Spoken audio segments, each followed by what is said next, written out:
Azam hayuko kushindani hata siku moja. Kwa hiyo atake asitake, kwa sababu ubingwa wetu sisi uko kwa Azam.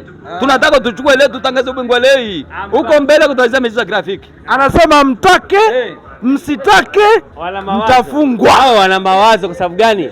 Goli mbili alizojitabiria ndio tunampiga yeye leo. Kwanza kabisa anamjua mfungaji wao yule. Walisema sisi tunataka tucheze na malaika sijui nini, tukamwambia sisi malaika tunaye anaitwa Jibril Sila mtoa roho, akawawekea.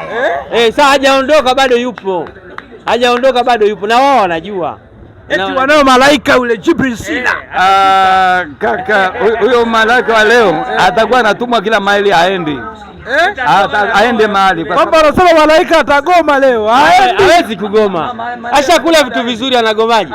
Anashuka tu, anakuja kazi tuliyomtuma anamaliza. Kama kawaida. Malaika naye kushindwa na kazi aliyotumwa. Wakileta jeuri, wenzao tuliwapiga 5 kwa jeuri zao na mdomo huo. Simba tuliwapiga 5.